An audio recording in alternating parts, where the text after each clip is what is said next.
AD 33. അന്ന് റോമാ സാമ്രാജ്യത്തിന്റെ ഭാഗമായിരുന്നു യൂദയ പ്രവിശ്യ. റോമൻ ചക്രവർത്തിയായിരുന്ന തിബേരിയസ് സീസറിന്റെ ഭരണകാലത്ത് യൂദയായുടെ 5ാമത്തെ ഗവർണറായിരുന്ന പന്തിയോസ് പിലാത്തോസ് ആയിരുന്നു യൂദയായിലെ ഭരണം നിയന്ത്രിച്ചിരുന്നത്. ജെറൂസലേം, ബെത്ലഹേം, ജെറീക്കോ തുടങ്ങിയ പട്ടണങ്ങളൊക്കെ അന്ന് യൂദയ പ്രവിശ്യയുടെ കീഴിലായിരുന്നു. യഹൂദർ തിങ്ങിപ്പാർത്തിരുന്ന ഇടങ്ങളായിരുന്നു ഇവയൊക്കെയും. സ്ഥിരമായ അക്രമങ്ങളാൽ അസ്ഥിരമായിരുന്നു അക്കാലത്ത് യൂദയായിലെ സാമൂഹിക അന്തരീക്ഷം. കൊള്ളയും കൊലപാതകവും മൂലം റോമൻ സൈന്യത്താൽ പ്രദേശവാസികൾ അടിച്ചമർത്തപ്പെട്ടിരുന്ന സമയം. അന്നും പതിവ് പോലെ ഒരു കുന്നിൻ മുകളിൽ ബറാബാസിന്റെ നേതൃത്വത്തിൽ അരങ്ങേറിക്കൊണ്ടിരുന്ന വലിയൊരു ലഹള നേരിടുകയായിരുന്നു റോമൻ സൈന്യത്തിലെ 10ാം ലീജിയന്റെ സേനാനായകനായ ഫ്ലാവിയസ്. ബറാബാസും കലാപകാരികളും അല്പം ഉയർന്ന ഒരു പ്രദേശത്ത് നിന്നുകൊണ്ട് വലിയ കല്ലുകളും വടികളുമൊക്കെ സൈന്യത്തിന് നേരെ നിരന്തരം വലിച്ചെറിഞ്ഞുകൊണ്ടിരുന്നു. സ്വന്തം സേനയിലെ 1-2 പേർ നിലംപതിച്ചതോടെ കോപാകുലനായ ഫ്ലാവിയസ് ഒരു കുന്തമെടുത്തെറിഞ്ഞ് കലാപകാരികളെ ചിതറിക്കുകയും അതേ നിമിഷത്തിൽ തന്നെ അവർക്കിടയിലേക്ക് ചാടിക്കയറി ആക്രമിക്കുകയും ചെയ്തു. ഒന്ന് ചിതറിപ്പോയ ബറാബാസിനും സംഘത്തിനും തിരിച്ചടിക്കാൻ കഴിയും മുമ്പ് സൈന്യം അവർക്കുമേൽ ആധിപത്യം സ്ഥാപിക്കുകയും നിമിഷങ്ങൾക്കുള്ളിൽ പലരെയും വധിക്കുകയും ബറാബാസിനെ പിടികൂടുകയും ചെയ്തു. കഴിഞ്ഞ ദിവസം മാത്രമാണ് ബറാബാസ് തടവിൽ നിന്നും മോചിതനായത്.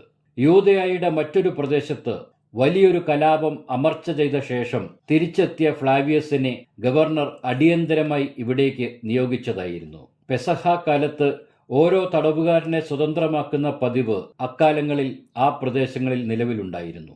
അത്തരമൊരു സാഹചര്യത്തിൽ തടവറയിൽ നിന്ന് പുറത്തു വന്നിട്ട് ബറാബാസ് 24 മണിക്കൂർ തികയ്ക്കും മുമ്പാണ് ഇത്തരമൊരു കലാപത്തിനൊരുങ്ങിയത്.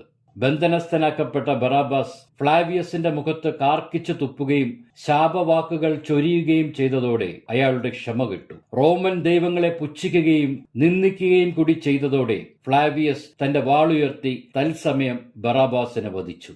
അതോടെ ബാക്കി വന്ന കലാപകാരികളെ വരിഞ്ഞുകെട്ടി സൈന്യം കുന്നിറങ്ങി. തിരികെ എത്തുമ്പോൾ ഗവർണർ പിലാത്തോസ് ഫ്ലാവിയസിനെ കാത്ത് അക്ഷമനായി ഇരിക്കുകയായിരുന്നു. ഗവർണർ വളരെയധികം അസ്വസ്ഥനാണെന്ന് ഒറ്റ നോട്ടത്തിൽ തന്നെ ഫ്ലാവിയസിന് മനസ്സിലായി. പിലാത്തോസിന്റെ അരമന മുറ്റത്ത് പൂച്ചട്ടികളും പാത്രങ്ങളുമൊക്കെ തകർന്നു കിടക്കുന്നതും അയാൾ കണ്ടു. കല്ലും മണ്ണുമൊക്കെയായി അവിടമാകെ ഒരു യുദ്ധക്കളം പോലെ തോന്നി. ഹോ, പ്രക്ഷോഭകാരികൾ, മതഭ്രാന്തന്മാരായ വിശുദ്ധ വിഡ്ഢികൾ! അല്പം മുമ്പ് അവരിവിടെ അഴിഞ്ഞാടുകയായിരുന്നു. നോക്കൂ, സകലതും വലിച്ചെറിഞ്ഞുടച്ചു കളഞ്ഞിരിക്കുന്നു തെമ്മാടികൾ! അരിശം തീരാതെ പിലാത്തോസ് പറഞ്ഞുകൊണ്ടിരുന്നു. ഫ്ലാവിയസ് ചോദ്യഭാവത്തിൽ നോക്കുന്നത് കണ്ട് ഗവർണർ തുടർന്നു. എടോ, ഒരു സന്യാസി! അയാൾ മിശിഹയാണെന്ന് സ്വയം പറഞ്ഞുകൊണ്ട് പ്രദേശവാസികളെ പലതും പറഞ്ഞ് വിശ്വസിപ്പിച്ച് ആൾക്കൂട്ടങ്ങൾ സൃഷ്ടിക്കുന്നു. അയാളുടെ വാക്കുകൾ കേൾക്കാൻ 100 കണക്കിന് പേർ തടിച്ചുകൂടുന്നു. കവലകളിലും കുന്നിൻപുറങ്ങളിലും സംഘം ചേരുന്നു. ഇത്രയൊക്കെ മതിയല്ലോ ആ കയ്യാഫാസിനെ പോലുള്ള മുഖ്യ പുരോഹിതന് ഹാലിളകാൻ. ദൈവവിശ്വാസത്തിന്റെ കുത്തകക്കാരനായ അയാളും അയാളുടെ സെൻഹെദ്രിൻ സംഘവും ആ സന്യാസിയെ കെട്ടിവലിച്ച് എന്റെ അടുത്തേക്ക് കൊണ്ടുവന്നു. അല്ലെങ്കിൽ തന്നെ ഇവിടെ ഇപ്പോൾ കുഴപ്പങ്ങൾക്കൊരു കുറവുമില്ലല്ലോ. ഇവിടെ കൊണ്ടുവരുമ്പോൾ തന്നെ യേശു എന്ന് പേരുള്ള ആ മനുഷ്യന്റെ അവസ്ഥ വളരെ മോശമായിരുന്നു. വഴിനീളെ തല്ലിയും കല്ലെറിഞ്ഞുമൊക്കെയാണ് അവരയാളെ ഇവിടെ എത്തിച്ചത്. ദൈവനിന്ദയാണ് അയാൾക്ക് നേരെയുള്ള കുറ്റമായി കയ്യാഫാസും കൂട്ടരും കണ്ടത്. ദൈവപുത്രനാണെന്ന് അയാൾ സ്വയം വിശേഷിപ്പിക്കുകയും പ്രധാന ദേവാലയത്തിൽ കടന്ന് അതിക്രമങ്ങൾ കാട്ടുകയും ചെയ്തതായി അവർ ആരോപണമുയർത്തിയിരുന്നു. രക്ഷകനായി വരാനിരിക്കുന്ന മിശിഹ താനാണെന്ന് അയാൾ സ്വയം പ്രഖ്യാപിച്ചതും അയാൾക്ക് ചുറ്റും കൂടുന്ന ആൾക്കൂട്ടവും ആ കയ്യാഫാസിന്റെ സമനില തന്നെ തെറ്റിച്ചുവെന്നാണ് ഇന്നലത്തെ അയാളുടെ പ്രകടനം കണ്ടപ്പോൾ എനിക്ക് തോന്നിയത്. സത്യത്തിൽ ആ യേശു ഒരു സാധുവാണെന്നാണ് അയാളെ കണ്ടപ്പോൾ എനിക്ക് തോന്നിയത്. വെളിവില്ലാതെ അയാൾ എന്തെങ്കിലും പറഞ്ഞിട്ടുണ്ടാവും. അതിൽ കൂടുതലൊന്നും ഞാൻ അയാളിൽ കണ്ടില്ല. പക്ഷേ എന്നെ അമ്പരപ്പിച്ചത് അതൊന്നുമല്ല കേട്ടോ. ആ മനുഷ്യന് ഒട്ടും ഭയമില്ലെന്ന് എനിക്ക് തോന്നി. മരണം സ്വയം ഏറ്റുവാങ്ങാൻ തയ്യാറായി വന്നതുപോലെയായിരുന്നു ആ നസ്രായന്റെ നിൽപ്പ്. അതുകൊണ്ട് തന്നെ അയാൾക്കത്ര വലിയ ശിക്ഷയൊന്നും വേണ്ടെന്ന് ഞാൻ കരുതിയതാണ്. പക്ഷെ ആ കയ്യാഫാസും കൂട്ടന് സമ്മതിച്ചില്ല. അയാളെ ക്രൂശിക്കണമെന്ന് വന്നുകൂടിയവരൊന്നടങ്കം വിളിച്ചുകൂവുകയായിരുന്നു. ഇവരെയൊന്നും പിണക്കുന്നത് അത്ര പന്തിയല്ലല്ലോ. ഇവരൊക്കെ വിചാരിച്ചാൽ വലിയ വലിയ കുഴപ്പങ്ങൾ ഉണ്ടാക്കാൻ പറ്റുമോ? അല്ലെങ്കിൽ തന്നെ ചക്രവർത്തി തിരുമനസ്സുകൊണ്ട് ഏതാനും ദിവസങ്ങൾക്കുള്ളിൽ ഇങ്ങോട്ടെത്തുന്നുണ്ട്. സീസർ വരുമ്പോൾ ഇത്തരം വയ്യാവേലികൾ ഞാനെടുത്ത് തലയിൽ വെക്കുന്നതും ഒട്ടും ശരിയല്ല. എന്തായാലും അവസാനമായി ആ നസറായനെ എങ്ങനെയെങ്കിലും രക്ഷിക്കാമെന്ന് കരുതി ജനങ്ങൾക്ക് മുമ്പിൽ ഞാനൊരു ഉപാധി വെച്ചു. ഇവിടെ പെസഹാക്കാലത്ത് ഒരുത്തനെ തടവിൽ നിന്ന് പുറത്തുവിടുന്ന പതിവുണ്ടല്ലോ. അതുകൊണ്ട് ആരെ വിട്ടയക്കണമെന്ന് നിങ്ങൾ തീരുമാനിക്കൂ എന്ന് ഞാൻ ജനങ്ങളോട് പറഞ്ഞു. പക്ഷെ കേട്ടോ ഫ്ലാവിയസ്, ആ തെമ്മാടിക്കൂട്ടം നസ്രായനായ യേശുവിന് പകരം കൊള്ളക്കാരനായ ബറാബാസിനെ മോചിപ്പിക്കാനാണ് അലറി വിളിച്ചത്. അതോടെ ആ മനുഷ്യനെ രക്ഷിക്കാനുള്ള സാധ്യതയില്ലെന്ന് എനിക്ക് മനസ്സിലായി. അവരയാളെ മണിക്കൂറുകൾക്ക് മുമ്പ് ഇവിടുന്ന് ഗോൽഗോദ കുന്നുകളിലേക്ക് കൊണ്ടുപോവുകയും ചെയ്തു. ഇപ്പോൾ എല്ലാം കഴിഞ്ഞിട്ടുണ്ടാവും. ഫ്ലാവിയസ്, താൻ അവിടം വരെ ഒന്ന് പോയി കാര്യങ്ങളൊക്കെ ഒന്ന് നേരാമണ്ണം നടത്തു. സാബത്ത് ദിവസത്തിന് മുൻപായി എല്ലാം അവസാനിച്ചേ മതിയാവൂ. ഗോൽഗോദയിൽ ചെന്ന് കാര്യങ്ങൾക്കൊരു തീരുമാനമുണ്ടാക്കൂ. ചെല്ലു, പിലാത്തോസ് പറഞ്ഞു. ബറാബാസിന്റെ കാര്യത്തിൽ ഞാനൊരു തീരുമാനമാക്കിയിട്ടുണ്ട്. എന്റെ വാളിനിരയായി അവന്റെ ശരീരം ആ കുന്നിൻ മുകളിൽ കിടപ്പുണ്ട്. അത്രയും പറഞ്ഞിട്ട് ഫ്ലാവിയസും സഹായി ലൂസിയസും തങ്ങളുടെ കുതിരമേൽ കയറി നഗരവാതിൽ കടക്കുമ്പോൾ ആകാശം പെട്ടെന്ന് ഇരുണ്ടുകൂടി. ശക്തമായി ഇടിമുഴങ്ങി. അപ്പോൾ ഉച്ചതിരിഞ്ഞ് 3 മണിയായിരുന്നു. പ്രകൃതി വല്ലാതെ ക്ഷോഭിച്ചുകൊണ്ടിരുന്നു. പെട്ടെന്ന് കോട്ടയുടെ വലിയൊരു ഭാഗം വിണ്ടുകീറുകയും ശക്തമായ ഭൂമികുലുക്കം അനുഭവപ്പെടുകയും ചെയ്തു. ജനങ്ങൾ ഭയന്നു വിറച്ച് തെരുവിൽ തലങ്ങും വിലങ്ങും ഓടി. കുതിരകളിൽ നിന്ന് താഴെ വീഴാതിരിക്കാൻ ഇരുവരും വല്ലാതെ ബുദ്ധിമുട്ടി. കുറച്ചു നേരത്തേക്ക് തുടർന്ന ആ പ്രകൃതിക്ഷോഭം അല്പമൊന്ന് ശാന്തമായതോടെ ഫ്ലാവിയസും ലൂസിയസും ഗോൽഗോദ ലക്ഷ്യമാക്കി കുതിര ഓടിച്ചുപോയി. അവർ ഗോൽഗോദയിലെത്തുമ്പോൾ 5:30 മണി കഴിഞ്ഞിരുന്നു. കുന്നിനു മുകളിൽ 3 കുരിശുകൾ നാട്ടിയിരിക്കുന്നത് ദൂരെ നിന്ന് തന്നെ ഫ്ലാവിയസ് കണ്ടു. നസ്രായന് ഇരുവശവും 2 കള്ളന്മാരെ കൂടി ക്രൂശിച്ചിട്ടുണ്ടെന്ന് ലൂസിയസ് പോകും വഴി പറഞ്ഞു. ഫ്ലാവിയസ് കുതിരയോടിച്ച് കുരിശുകളുടെ സമീപം എത്തിയപ്പോൾ ഒരു കൂട്ടം സ്ത്രീകളും കുറച്ചു പുരുഷന്മാരും കുന്നിൻ മുകളിൽ സ്ഥാനം പിടിച്ചിരിക്കുന്നതായി കണ്ടു. സ്ത്രീകൾ ഉച്ചത്തിൽ നിലവിളിച്ചുകൊണ്ടിരുന്നു. അവരെല്ലാം നസ്രായന്റെ ആൾക്കാരാണെന്ന് ഒറ്റനോട്ടത്തിൽ അയാൾക്ക് തോന്നി. അക്കൂട്ടത്തിൽ ഒരു സ്ത്രീ നെഞ്ചിൽ തല്ലി വാവിട്ട് കരയുകയും ചെയ്യുന്നുണ്ടായിരുന്നു. ഫ്ലാവിയസ് വീണ്ടും കുരിശുകളിലേക്ക് നോക്കി. അവിടെ ഭൂകമ്പത്തിൽ പാറ വിണ്ടു കീറിയതായി സൈനികരിൽ ചിലർ പറഞ്ഞു. അവരെല്ലാം ഭയന്നിരിക്കുകയാണെന്നും അയാൾക്ക് തോന്നി. അവിടെ നിന്ന സൈനികരിൽ പ്രമുഖനായ ഒരാൾ അപ്പോഴും വിറയൽ മാറാതെ നടുവിലെ കുരിശിലേക്ക് അവിശ്വാസത്തോടെ നോക്കി നിൽക്കുകയാണ്. ഫ്ലാവിയസിന്റെ കണ്ണുകളും ആ കുരിശിൽ തന്നെയാണ് തറച്ചത്. അതാണ് ഗവർണർ പറഞ്ഞ സന്യാസിയെന്ന് അയാൾക്ക് മനസ്സിലായി. ഇരുവശങ്ങളിലെയും കുരിശുകളിൽ തറയ്ക്കപ്പെട്ടിരുന്ന കള്ളന്മാർ നിലവിളിക്കുകയും ഉറക്കെ ഞരങ്ങുകയും ചെയ്തിരുന്നുവെങ്കിലും നടുവിലെ കുരിശിലുള്ള രൂപത്തിന് അനക്കമുള്ളതായി തോന്നിയില്ല. അയാളുടെ തല അല്പം ചരിഞ്ഞ് കണ്ണുകൾ തുറന്ന നിലയിലായിരുന്നു. ഈ നസ്രായൻ മരിച്ചുവോ? ഫ്ലാവിയസ് ചോദിച്ചു. ഉവ്, പക്ഷേ അയാൾ അവസാനമായി എന്തോ വിളിച്ചു പറഞ്ഞപ്പോൾ അത്ഭുതകരമായി പ്രകൃതി അതിനോട് പ്രതികരിക്കുന്നത് പോലെ ഞങ്ങൾക്ക് തോന്നി. എന്തൊക്കെയോ അപരിചിതമായത് സംഭവിക്കുന്നത് പോലെ. അയാൾ ഇപ്പോഴും വല്ലാതെ ഭയന്നിരിക്കുന്നുവെന്ന് കണ്ട ഫ്ലാവിയസ് സമാധാനിപ്പിച്ചു. പ്രകൃതിക്ഷോഭമൊക്കെ സാധാരണമല്ലേ? പക്ഷേ ഇതങ്ങനെയാണെന്ന് തോന്നിയില്ല സാർ. നമ്മൾ എത്രയോ പേരെ ക്രൂശിച്ചിരിക്കുന്നു. എത്ര ക്രൂശുമരണങ്ങൾക്ക് എന്റെ കണ്ണുകൾ തന്നെ സാക്ഷ്യം വഹിച്ചിട്ടുണ്ട്. പക്ഷേ അതിൽ നിന്നൊക്കെ വ്യത്യസ്തമായി എന്തോ ഒന്ന്. അയാൾ വീണ്ടും കുരിശിലേക്ക് നോക്കി. വ്യത്യസ്തമായ എന്ത്? ഫ്ലാവിയസ് ചോദിച്ചു. ഈ മനുഷ്യൻ നിരപരാധിയാണെന്ന് തോന്നുന്നു സർ. ആ മുഖത്തെ ശാന്തത ശ്രദ്ധിച്ചോ? അയാളുടെ മരണം ഞാൻ മുഴുവനായി കാണുകയായിരുന്നു. ഒരിക്കൽ പോലും അയാൾ നിലവിളിച്ചിരുന്നില്ല. ആരെയും കുറ്റപ്പെടുത്തിയിരുന്നില്ല. ശാപവാക്കുകൾ വിളിച്ചു പറഞ്ഞതുമില്ല. അയാൾക്ക് മരണഭയമില്ലായിരുന്നു സർ. സൈനികൻ പറഞ്ഞുകൊണ്ടേയിരുന്നു. ഫ്ലാവിയസിനും ആ മുഖം ശ്രദ്ധിച്ചു നോക്കിയപ്പോൾ അങ്ങനെ തോന്നാതിരുന്നില്ല. ഭയം ലവലേശമില്ലാത്ത ശാന്തമായ മുഖം. സാപത്തിന് മുമ്പ് ശവങ്ങൾ മറവ് ചെയ്യാൻ ഗവർണറുടെ ഉത്തരവുണ്ട്. എല്ലാവരും മരിച്ചുവെന്ന് ഉറപ്പുവരുത്തണം, ഫ്ലാവിയസ് ആ ഭടനോട് പറഞ്ഞു. പിന്നെ മരണവേദനയോടെ പുളഞ്ഞുകൊണ്ടിരുന്ന 2 കള്ളന്മാരുടെയും കണങ്കാലുകൾ തല്ലിയൊടിക്കാൻ അവരോട് നിർദ്ദേശിച്ചു. വലിയൊരു ഇരുമ്പ് ദണ്ട് കൊണ്ട് ഭടന്മാർ ഇരുവരുടെയും കാലുകൾ ശക്തിയായി തല്ലിയൊടിച്ചു. ഏതാനും നിമിഷങ്ങൾക്കുള്ളിൽ അവർ മരണപ്പെടുകയും ചെയ്തു. യേശുവിന്റെ കണങ്കാൽ തകർക്കാനൊരുങ്ങിയ ഭടന്മാരെ ഫ്ലാവിയസ് തടഞ്ഞു. പകരം കുന്തമുപയോഗിച്ച് നസ്രായന്റെ ചങ്കിൽ കുത്തുവാൻ ആജ്ഞാപിച്ചു. മരിച്ചു കഴിഞ്ഞുവെന്ന് ഉറപ്പാക്കാൻ മാത്രമായിരുന്നു ആ നടപടി. ഒരു ഭടൻ യേശുവിന്റെ സമീപം ചെന്ന് കുന്തമുപയോഗിച്ച് അപ്രകാരം ചെയ്തു. അതോടെ അവിടെ കൂടിയിരുന്ന സ്ത്രീജനങ്ങളിൽ നിന്നും വലിയ നിലവിളികൾ ഉയർന്നു. ഫ്ലാവിയസ് അവരെ നോക്കി. അതിലൊരാൾ നസ്രായന്റെ മാതാവാണ്, ലൂസിയസ് പറഞ്ഞു. അതോടെ അല്പനേരത്തിനുള്ളിൽ കള്ളന്മാരുടെ കുരിശുകൾ തള്ളി താഴേക്കിട്ട് അതിൽ നിന്നും ശവശരീരങ്ങൾ വേർപെടുത്തി ഗോൽഗോഥയ്ക്ക് സമീപമുള്ള ഒരു ശവക്കുഴിയിൽ തള്ളി. യേശുവിന്റെ കുരിശും തള്ളി താഴെയിടാൻ ഭടന്മാർ ശ്രമം തുടങ്ങിയപ്പോൾ ഫ്ലാവിയസിനരികിലേക്ക് ഒരു കത്തും ഉയർത്തിപ്പിടിച്ചുകൊണ്ട് ഒരു മനുഷ്യൻ ഓടിക്കിതച്ചെത്തി. അയാൾ കൊണ്ടുവന്ന കത്ത് ശ്രദ്ധാപൂർവം വായിച്ച ഫ്ലാവിയസ് ഭടന്മാരെ തടഞ്ഞു. അരിമത്യാക്കാരൻ ജോസഫ്, ഈ നസ്രായനെ താങ്കളുടെ കുടുംബക്കല്ലറയിൽ അടക്കം ചെയ്യുമെന്നോ? ഇയാൾ ആരാണ് നിനക്ക്? ഫ്ലാവിയസ് അത്ഭുതപ്പെട്ടു. അതെ, അതിനുള്ള അനുമതി ഗവർണർ നൽകിയിട്ടുണ്ട്.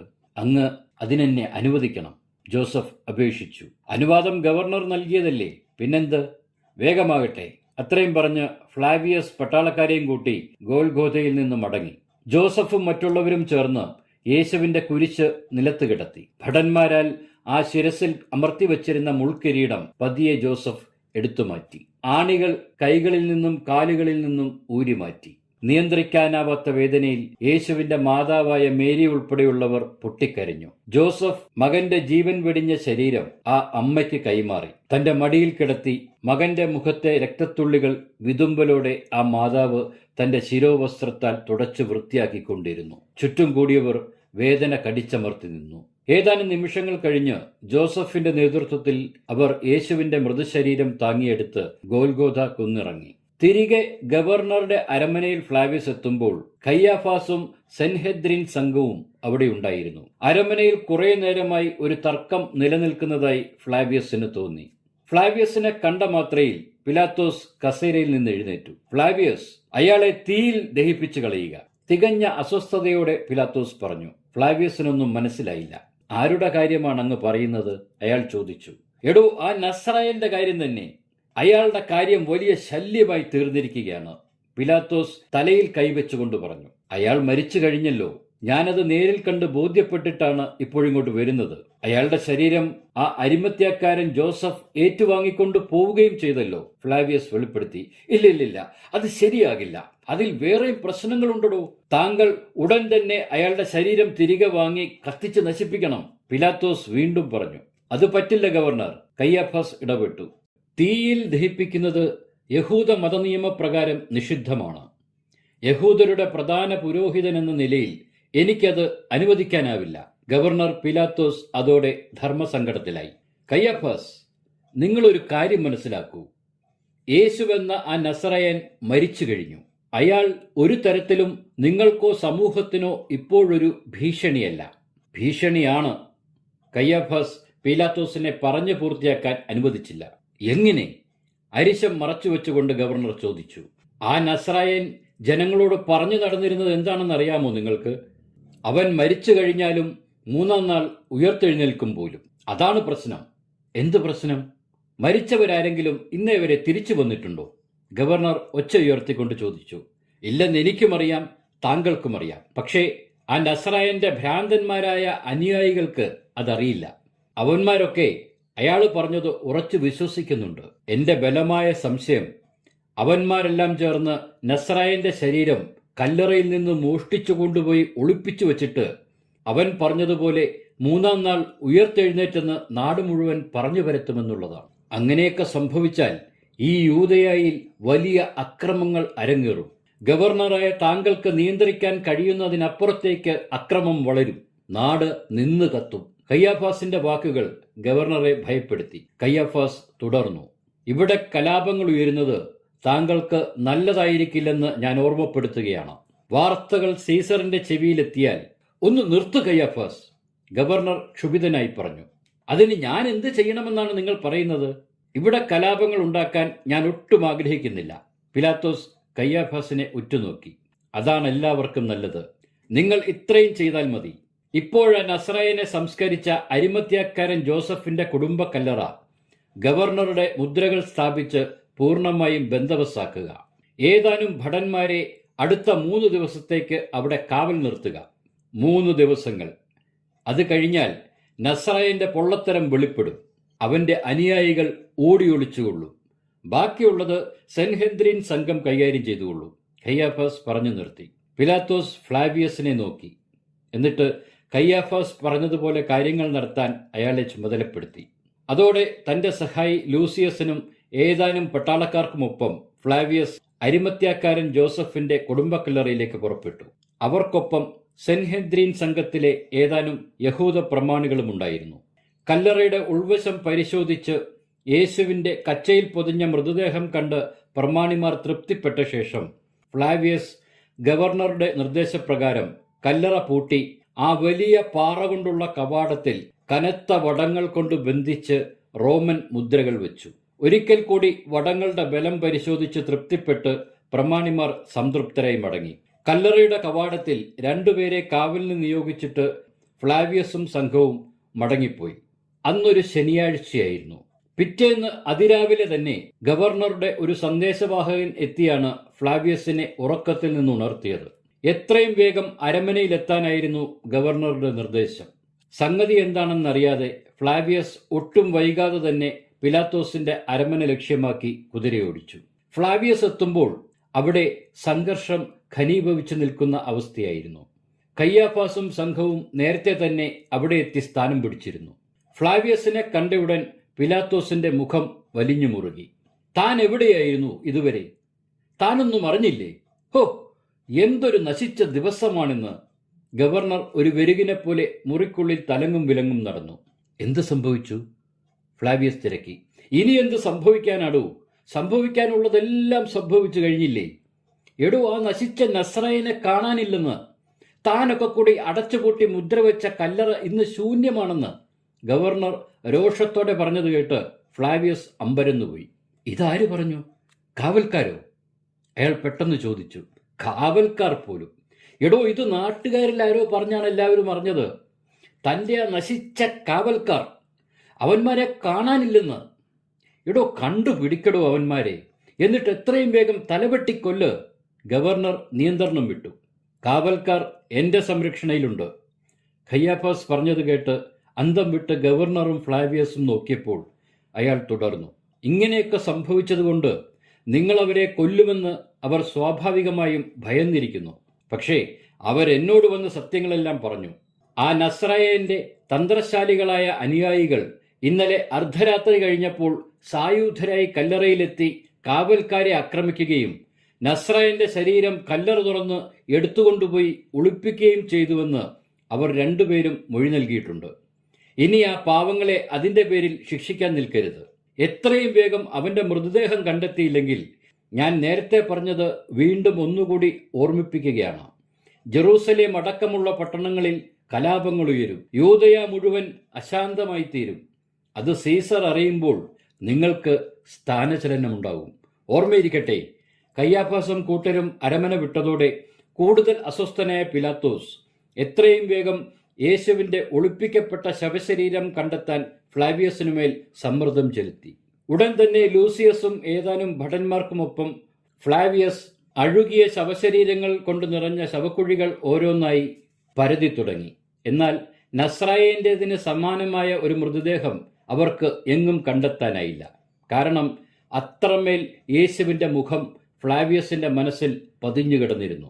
യേശുവിനെ സംസ്കരിച്ച കല്ലറയിലെത്തിയ ഫ്ലാവിയസ് അനാഥമായി കിടന്ന ശവക്കച്ച മാത്രം കണ്ടു. പക്ഷേ തുടർന്നു നടന്ന പരിശോധനയിൽ അത്ഭുതകരമായ പലതും ആ സേനാനായകന്റെ ശ്രദ്ധയിൽപ്പെട്ടു. കല്ലറ ബന്ധിച്ചിരുന്ന വലിയ വടങ്ങൾ സസൂക്ഷ്മം പരിശോധിച്ചപ്പോൾ അവ മുറിച്ചെടുത്തതല്ലെന്നും ശക്തമായ പൊട്ടിത്തെറിയിൽ വലിഞ്ഞു പൊട്ടിയ രീതിയിലാണെന്നും അയാൾ കണ്ടു. അപ്പോഴേക്കും ലൂസിയസ് കല്ലറയ്ക്കുള്ളിൽ കണ്ട കാഴ്ച ഫ്ലാവിയസിനെ ഞെട്ടിച്ചു കളഞ്ഞു. കല്ലറയ്ക്കുള്ളിൽ യേശുവിന്റെ ശരീരം പൊതിഞ്ഞിരുന്ന കച്ചയിൽ ആ നസ്രായന്റെ മുഖം പതിഞ്ഞിരിക്കുന്ന കാഴ്ച രക്തത്തിൽ വരച്ച ഒരു ചിത്രം പോലെ അത് ഫ്ലാവിയസിനെ തുറിച്ചു നോക്കി. എന്തു ചെയ്യണമെന്നറിയാതെ അയാൾ നിന്നു. അതോടെ കല്ലറയ്ക്ക് പുറത്തു കടന്നിട്ട് അയാൾ ലൂസിയസിനെ ചില കാര്യങ്ങൾക്കായി ചുമതലപ്പെടുത്തി. നസ്രായൻ ജീവിച്ചിരിക്കുന്നുവെന്ന് അവകാശപ്പെടുന്നവരെ എത്രയും വേഗം കണ്ടുപിടിക്കാനും അവരെ ബന്ധിച്ച് തന്റെ അരികിൽ എത്തിക്കാനും ഫ്ലാവിയസ് ഉത്തരവ് നൽകി. നസ്രായന്റെ ശിഷ്യന്മാരെ തേടിക്കണ്ടുപിടിച്ച് നിരീക്ഷിക്കാനും അവരെ ചോദ്യം ചെയ്യാനും തന്നെ അയാൾ തീരുമാനിച്ചു. അരിമത്യാക്കാരൻ ജോസഫിനെ എത്രയും വേഗം കണ്ടെത്താനും നിർദ്ദേശിച്ചു. അതുമാത്രമല്ല, 3-4 ദിവസങ്ങൾക്കുള്ളിൽ മരണപ്പെട്ട സകല ശരീരങ്ങളും കുഴിമാടങ്ങൾ മാന്തി പുറത്തെടുക്കാനും ഉത്തരവിട്ടു. അതിനുശേഷം ഫ്ലാവിയസ് പോയത് കയ്യാഫാസിന്റെ അരമനയിലേക്കായിരുന്നു. കയ്യാഫാസിന്റെ സമക്ഷം ജീവരക്ഷാർത്ഥം അഭയം തേടിയ ആ 2 ഭടന്മാരെയും നേരിൽ കാണുകയും അവരെ ചോദ്യം ചെയ്യുകയുമായിരുന്നു അയാളുടെ ലക്ഷ്യം. പട്ടാളക്കാരിൽ ഒരാളോട് ഫ്ലാവിയസ് വിവരങ്ങൾ ചോദിച്ചു. എന്തായാലും ഗവർണർ നിങ്ങളെ ശിക്ഷിക്കാതെ വിട്ടിരിക്കുകയാണ്. പക്ഷേ എന്നോട് സത്യം പറയുക, യഥാർത്ഥത്തിൽ ആ രാത്രിയിൽ അവിടെ എന്താണ് സംഭവിച്ചത്? ഫ്ലാവിയസ് ആ പട്ടാളക്കാരനോട് ചോദിച്ചു. അർദ്ധരാത്രി കഴിഞ്ഞപ്പോൾ ആയുധങ്ങളുമായി ചിലരവിടെ എത്തി ഞങ്ങളെ ബന്ദികളാക്കിയ ശേഷം കല്ലറയുടെ വാതിൽ ബന്ധിച്ചിരുന്ന വടങ്ങൾ അറുത്തു മുറിക്കുകയും കല്ലുരുട്ടി മാറ്റിയ ശേഷം അവർ നസ്രായന്റെ ശരീരം കടത്തുകയും ചെയ്തു. ആരോ പറഞ്ഞു പഠിപ്പിച്ചത് തന്റെ മുന്നിൽ നിൽക്കുന്ന ആ ഭടൻ അതേപടി ഉരുവിടുകയാണെന്ന് ഫ്ലാവിയസിന് തോന്നി. കാരണം അതേ വാക്കുകൾ കയ്യാഫാസിന്റെ നാവിൽ നിന്നും ഗവർണറുടെ അരമനയിൽ വെച്ച് താനിപ്പോൾ കേട്ടതാണ്. സംശയത്തിന്റെ അടിസ്ഥാനത്തിൽ പിടികൂടിയ പലരെയും തന്റെ ആസ്ഥാനത്ത് ഫ്ലാവിയസ് നിരന്തരം ചോദ്യം ചെയ്തു. എങ്കിലും കാര്യമായ പ്രയോജനമൊന്നും ഉണ്ടായില്ല. പക്ഷേ ഒരാളിൽ നിന്നും ആശാവഹമായ ചില വാർത്തകൾ ഫ്ലാവിയസിന് ലഭിക്കുകയുണ്ടായി. ആരോ പറഞ്ഞറിഞ്ഞ ചില കാര്യങ്ങൾ അയാൾ ഫ്ലാവിയസിന് മുന്നിൽ തുറന്നു പറഞ്ഞു. ഞായറാഴ്ച രാവിലെ കല്ലറയ്ക്കരികിലെത്തിയ 2 സ്ത്രീകളാണത്രേ യേശുവിനെ കല്ലറയിൽ കാണാനില്ലെന്ന വാർത്ത ആദ്യമായി നാട്ടിൽ പ്രചരിപ്പിച്ചത്. പിന്നീടവർ വഴിയരികിൽ യേശുവിനെ ജീവനോടെ കണ്ടതായും പറഞ്ഞിട്ടുണ്ട്. അവരുടെ പേരുകൾ പറയാൻ ഫ്ലാവിയസ് ആവശ്യപ്പെട്ടപ്പോൾ അതിൽ ഒരാളുടെ കാര്യമേ തനിക്കറിയുകയുള്ളൂ എന്ന് പറഞ്ഞ അയാൾ മഗ്ദലന മറിയത്തിന്റെ പേരാണ് പറഞ്ഞത്. അത് കേട്ടതും അയാളെയും കൂട്ടി ഫ്ലാവിയസ് മഗ്ദലന മറിയത്തെ അന്വേഷിച്ച് പുറപ്പെട്ടു. ഇരുളിന്റെ മറവിൽ ഒരു സംഘം സൈനികർക്കൊപ്പം ഫ്ലാവിയസ് മഗ്ദലന മറിയത്തിന്റെ വീടിന് പുറത്ത് പതിയിരുന്നു. അപ്പോൾ ലൂസിയസ് മഗ്ദലനയുടെ പൂർവ്വചരിത്രം അയാളോട് പറഞ്ഞു. അവർ മുൻപ് പട്ടണത്തിലെ അറിയപ്പെടുന്ന ഒരു വേശ്യയായിരുന്നു. നസ്രായന്റെ വചനങ്ങളിൽ ആകൃഷ്ടരായി തീർന്ന മറിയം തന്റെ വേശ്യാവൃത്തി അവസാനിപ്പിക്കുകയും പശ്ചാത്തപിച്ച് മാനസാന്തരപ്പെട്ട് യേശുവിന്റെ അനുയായികളിൽ ഒരാളായി മാറുകയും ചെയ്തു. അവർ കഴിഞ്ഞ കുറെ നാളുകളായി നിരന്തരം നസ്രായനൊപ്പം സഞ്ചരിക്കുകയും ചെയ്യുകയായിരുന്നുവെന്ന് ലൂസിയസ് വെളിപ്പെടുത്തി. അല്പനേരത്തെ കാത്തിരിപ്പിനൊടുവിൽ മഗ്ദലന മറിയം വീട്ടിലേക്ക് കയറിപ്പോകുന്നത് കണ്ട ഫ്ലാവിയസും പട്ടാളക്കാരും അവരുടെ വീട്ടിലേക്ക് ഇരച്ചു കയറുകയും അവരെ പിടികൂടുകയും ചെയ്തു. തുടർന്ന് ചോദ്യം ചെയ്യാൻ മറിയത്തെ കൂട്ടിക്കൊണ്ടുപോയി. നീ എന്തിനാണ് ഞങ്ങളെ കണ്ടപ്പോൾ ഓടി രക്ഷപ്പെടാൻ ശ്രമിച്ചത്? ഫ്ലാവിയസ് ചോദിച്ചു. നിന്നെ ഞാൻ മുൻപ് കണ്ടിട്ടുണ്ട്, ഗോൽഗോഥ കുന്നിൻമുകളിൽ വെച്ച്, ആ നസ്രായന്റെ മാതാവ് ഒന്നിച്ച്. പറയൂ, എന്താണ് സംഭവിച്ചതെന്ന് വ്യക്തമായി പറയൂ. ഫ്ലാവിയസ് മറിയത്തിനു മുന്നിലിരുന്നു. പക്ഷേ അവൾ അക്ഷോഭ്യയാണെന്ന് അയാൾക്ക് തോന്നി. തന്റെ ചോദ്യങ്ങളെയും ഭീഷണികളെയും അവൾ ഭയപ്പെടുന്നില്ലെന്നും അയാൾ മനസ്സിലാക്കി. അവളുടെ മുഖവും മനസ്സും പാറ പോലെ ഉറച്ചതാണെന്ന് അയാൾ കണ്ടു. നിങ്ങൾ ആഗ്രഹിക്കുന്നത് പോലെ പറയാൻ എനിക്ക് കഴിയില്ല. കാരണം നടന്നതൊക്കെ എന്റെയോ നിങ്ങളുടെയോ അറിവിനും ബോധത്തിനും അപ്പുറമാണ്. മറിയം പറഞ്ഞു. എവിടേക്കാണ് നിങ്ങൾ ആ ശരീരം കടത്തിക്കൊണ്ടുപോയത്? ഫ്ലാവിയസ് വീണ്ടും ചോദിച്ചു. അവൻ എല്ലായിടത്തുമുണ്ടല്ലോ. ശാന്തമായ സ്വരത്തിൽ മറിയം ഉത്തരം നൽകി. കടങ്കഥകളും നസ്രായന്റെ തത്വശാസ്ത്രവും വിളമ്പാനല്ല ഞാൻ നിന്നെ വിളിപ്പിച്ചത്. സത്യമറിയാനാണ്. എനിക്കറിയേണ്ടത് പറയിപ്പിക്കാൻ എനിക്കറിയാം. പക്ഷേ അതിനെന്നെ നീ പ്രേരിപ്പിക്കരുത്. നീ എനിക്ക് ആ നസ്രായനെ കാണിച്ചു തരിക, ജീവനോടെയോ അല്ലാതെയോ, അവന്റെ അനുയായികളെയും. എങ്കിൽ നീ സ്വതന്ത്രയാക്കപ്പെടും. അനുനയത്തിൽ മഗ്ദലനയെ ഫ്ലാവിയസ് ഉപദേശിച്ചു. പക്ഷേ അവളുടെ മനസ്സ് ദൃഢമായിരുന്നു. നിങ്ങൾ അന്വേഷിക്കുന്നത് നിങ്ങൾക്കൊരിക്കലും കണ്ടെത്താൻ കഴിയാത്ത കാര്യങ്ങളാണ്. ഒരിക്കലും. മഗ്ദലനയുടെ നിശ്ചയദാർഢ്യത്തിന് മുന്നിൽ ഫ്ലാവിയസ് ഒരു നിമിഷം നിശബ്ദനായി. പിന്നെ മഗ്ദലനയെ സ്വതന്ത്രയായി വിട്ടയക്കാൻ അയാൾ ലൂസിയസിനോട് ആവശ്യപ്പെട്ടു. മഗ്ദലന മറിയത്തിൽ നിന്നും താൻ പ്രതീക്ഷിച്ചതൊന്നും ലഭിക്കാനിടയില്ലെന്ന് ഇതിനകം ഫ്ലാവിയസിന് ബോധ്യപ്പെട്ടിരുന്നു. അതോടെ മഗ്ദലന സ്വതന്ത്രയാക്കപ്പെട്ടു. ഒരു വേള ഉറക്കത്തിൽ നസ്രായനായ യേശുവിന്റെ മുഖം കണ്ട് ഫ്ലാവിയസ് ഭയന്ന് ഉറക്കം ഞെട്ടിയുണർന്നു. അപ്പോഴേക്കും യേശുവിന്റെ ശിഷ്യന്മാരെക്കുറിച്ചുള്ള ചില രഹസ്യ വിവരങ്ങൾ നൽകാൻ സാധിക്കുന്ന ഒരാളെ സൈനികർ പിടികൂടി അവിടെ കൊണ്ടുവന്നിരുന്നു. അയാളെ പണം നൽകി വശത്താക്കാൻ ഫ്ലാവിയസ് ശ്രമിച്ചുകൊണ്ടിരുന്നു. യേശുവിന് എത്ര ശിഷ്യന്മാരുണ്ടെന്നും എന്താണ് അവരുടെ തുടർ പദ്ധതികളെന്നും അവരുടെ ആയുധ സന്നാഹത്തെക്കുറിച്ചും ഇപ്പോഴവരെ ആരാണ് നയിക്കുന്നതെന്നും മറ്റും ഫ്ലാവിയസ് ചോദിച്ചു. അവർ 12 പേരായിരുന്നു. ഇപ്പോൾ 11 പേർ. യൂദാസ് തൂങ്ങി മരിച്ചു കഴിഞ്ഞല്ലോ. പക്ഷെ നിർഭാഗ്യവശാൽ എനിക്ക് ഇവരിൽ ഒരാളുടെ പേര് മാത്രമേ അറിയൂ. അത് ബർത്തലോമിയയുടേതാണ്. വിവരങ്ങൾ നൽകിയ ആൾ പറഞ്ഞു. ഏതാനും നേരത്തിനുള്ളിൽ ബർത്തലോമിയയെ പട്ടാളക്കാർ ഫ്ലാവിയസിന് മുന്നിലെത്തിച്ചു. പക്ഷേ നിരന്തരം ചോദ്യം ചെയ്തിട്ടും പ്രതീക്ഷിച്ച ഉത്തരങ്ങൾ കിട്ടാതെ ഫ്ലാവിയസ് കുഴങ്ങി. ആയുധ ശേഖരത്തെക്കുറിച്ച് ചോദിച്ചപ്പോൾ അവൻ ചിരിച്ചു. നിങ്ങൾ എന്തിനാണ് ആ മനുഷ്യനെ ഇങ്ങനെ ഭയപ്പെടുന്നത്? നിങ്ങളുടെ റോമാ സാമ്രാജ്യം അദ്ദേഹത്തെ സംബന്ധിച്ച് ഒന്നുമല്ല. കാരണം യേശുവിന്റെ സാമ്രാജ്യം ഇവിടെയല്ലെന്ന് നിങ്ങൾ അറിയുക.